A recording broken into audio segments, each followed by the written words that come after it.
আসসালামু আলাইকুম। দুপুরের সংবাদে স্বাগত। প্রথমে ইরান ইসরায়েল যুদ্ধ। ইরান ইসরায়েল সংঘাতে কূটনৈতিক সমাধানে জোর দেবে যুক্তরাজ্য এবং বহুমাত্রিক আক্রমণে থমকে গেল ইসরায়েলের যোগাযোগ নেটওয়ার্ক। ইরান ইসরায়েল সংঘাতে কূটনৈতিক সমাধানে জোর দেবে যুক্তরাজ্য। যুক্তরাজ্যের পররাষ্ট্র মন্ত্রণালয় জানিয়েছে, ডেভিড ল্যামি শুক্রবার 20 জুন জেনেভায় তার বৈঠকে ইরানের পারমাণবিক কর্মসূচি নিয়ে যুক্তরাজ্যের দীর্ঘমেয়াদী উদ্বেগ পুনর্ব্যক্ত করবেন এবং একটি কূটনৈতিক সমাধানের জন্য চাপ দেবেন। যুক্তরাজ্য, ফ্রান্স ও জার্মানির পররাষ্ট্রমন্ত্রীরা ইরানের পররাষ্ট্রমন্ত্রী আব্বাস আরাগচির সাথে এই বৈঠক করবেন। পাশাপাশি ইউরোপীয় ইউনিয়নের শীর্ষ কূটনীতিক কাজা কালাসেরও সেখানে উপস্থিত থাকার কথা রয়েছে। ল্যামি ওয়াশিংটন থেকে রাতের ফ্লাইটে সুইজারল্যান্ড পৌঁছেছেন।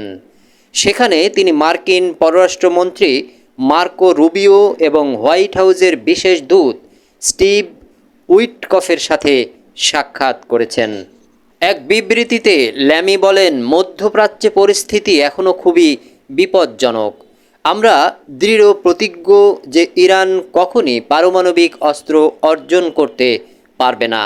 আগামী 2 সপ্তাহের মধ্যে কূটনৈতিক সমাধানে পৌঁছানোর সুযোগ এখন তৈরি হয়েছে। বহুমাত্রিক আক্রমণে থমকে গেল ইসরায়েলের যোগাযোগ নেটওয়ার্ক। মাঝ আকাশে উঠছে না কোনো বোমারু বিমান, সীমান্তে নেই ট্যাঙ্কের গর্জন, অথচ ইসরায়েলের অভ্যন্তরে একে একে নিভে যাচ্ছে যোগাযোগের বাতিগুলো। মাটির নিচে নয়, সাইবার জগতের গভীরে শুরু হয়েছে এক অভূতপূর্ব যুদ্ধ, যেখানে সৈনিকদের অস্ত্র, মাউস আর কোড। এই যুদ্ধের হালফিল চিত্র উঠে এসেছে ইরানের ঘনিষ্ঠ হ্যাকার গোষ্ঠী সাইবার সাপোর্ট ফ্রন্ট এর টেলিগ্রাম বিবৃতিতে। তারা দাবি করেছে, একটি বহুমাত্রিক সাইবার অভিযানের মাধ্যমে ইসরায়েলের সামরিক ও বেসামরিক সমস্ত যোগাযোগ ব্যবস্থা ধ্বংস করে দেওয়া হয়েছে। এটা কোনো একদিনের বদলা নয়, এটি বহু বছরের জমে থাকা ক্রোধ, প্রতিশোধ এবং প্রযুক্তির পরাক্রমে সজ্জিত এক ডিজিটাল জিহাদ। এই আক্রমণের ভয়াবহতা বোঝাতে হ্যাকার গোষ্ঠীটি যে 6টি পয়েন্টে বিশ্লেষণ করেছে তা যেন একটি পরিপূর্ণ রাষ্ট্রীয় কাঠামো ধ্বংসের রূপরেখা। 1. উপগ্রহ যোগাযোগ নেটওয়ার্ক ধ্বংস। ইহুদিবাদী ইসরায়েল আমোস, ডর 1 এবং ওফেক স্যাটেলাইটগুলো নিয়ন্ত্রণ ও মনিটরিং স্টেশন ধ্বংস করে দেওয়া হয়েছে। এই স্যাটেলাইটগুলো মূলত ইসরায়েলের সামরিক নজরদারি, হামলার লক্ষ্যবস্তু নির্ণয় এবং আন্তঃবাহিনী যোগাযোগের মেরুদণ্ড। 2. সেনাবাহিনীর অভ্যন্তরীণ যোগাযোগ ব্যবস্থা। ইসরায়েলি ডিফেন্স ফোর্সের অভ্যন্তরীণ রেডিও ইন্টারনাল কমান্ড চেইন ধ্বংস হয়েছে, ফলে কমান্ড থেকে সিপাহীদের কাছে নির্দেশ পৌঁছানো অসম্ভব হয়ে পড়েছে। 3. গোয়েন্দা ও নজরদারি ইউনিটের নেটওয়ার্ক। মোসাদ ও সামরিক গোয়েন্দা ইউনিটগুলোর ইলেকট্রনিক ট্র্যাকিং ও মনিটরিং ব্যবস্থা অচল হয়ে গেছে। এখন তারা শত্রু চিহ্নিত করতেই হিমশিম খাচ্ছে। 4. ইসরায়েলি আর্মস কোম্পানিগুলোর নিয়ন্ত্রণ হারানো। এলবিট, কাফায়েল ও আইএআই, এই 3টি প্রতিষ্ঠান ইসরায়েলের যুদ্ধাস্ত্র তৈরির মেরুদণ্ড। এদের অভ্যন্তরীণ ডেটা ও নেটওয়ার্ক সিস্টেমে আঘাত হেনে তাদের অস্ত্র নির্মাণ কার্যক্রম অচল করে দেওয়া হয়েছে। 5. জীবন রক্ষা অবকাঠামোতে আঘাত। পানি সরবরাহ, বিদ্যুৎ উৎপাদন ও গ্যাস বিতরণের কন্ট্রোল সিস্টেম হ্যাক করে ধ্বংস করা হয়েছে। এতে ইসরায়েলের সাধারণ জনগণের জীবনযাত্রা বিশৃঙ্খলায় পড়েছে। 6. জাতীয় ও সরকারি নেটওয়ার্ক ধ্বংস। ইসরায়েলের মন্ত্রণালয় থেকে শুরু করে প্রধানমন্ত্রীর দপ্তর পর্যন্ত ইসরায়েলের শাসন ব্যবস্থার ডিজিটাল মেরুদণ্ড ছিন্ন ভিন্ন করে দেওয়া হয়েছে। এই অভিযানে কেবল ধ্বংসই নয়, গোপনে হাতিয়ে নেওয়া হয়েছে 50 টেরাবাইট তথ্য। ইসরায়েলের জন্য এটি এক অপূরণীয় ক্ষতি।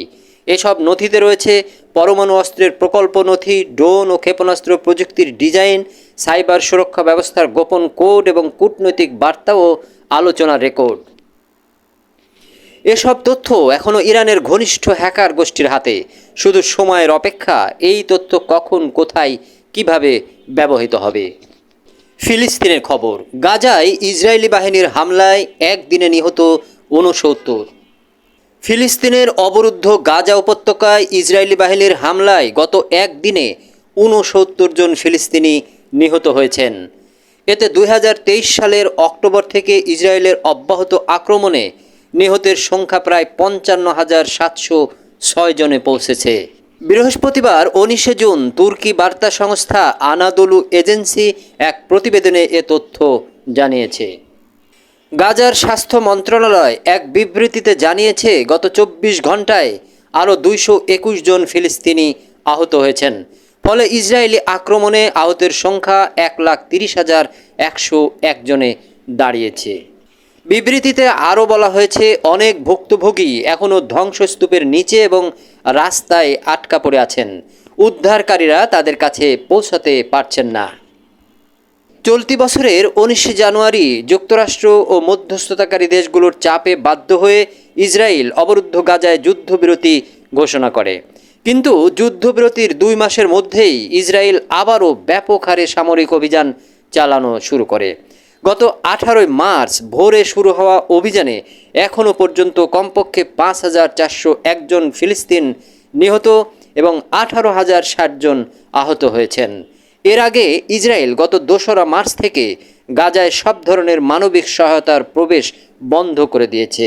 ফলে সেখানে ভয়াবহ মানবিক বিপর্যয় দেখা দিয়েছে। এবারে বাংলাদেশের অর্থবৃত্তের খবর। সুইস ব্যাংকে বাংলাদেশিদের আমানত বেড়েছে ৩৩ গুণের বেশি।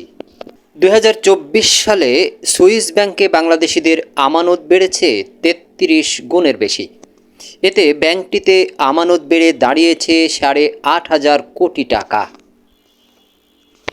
বৃহস্পতিবার ১৯ জুন সুইজারল্যান্ডের কেন্দ্রীয় ব্যাংক সুইস ন্যাশনাল ব্যাংক বিশ্বের সব দেশের সাথে ২০২৪ সালে তাদের দেশের ব্যাংকগুলোর দায় ও সম্পদের পরিসংখ্যান প্রকাশ করেছে। গত ১ যুগ ধরে বার্ষিক প্রতিবেদন প্রকাশ করে আসছে সুইস ন্যাশনাল ব্যাংক, যদিও নির্দিষ্ট গ্রাহকের তথ্য প্রকাশ করছে না ব্যাংকটি।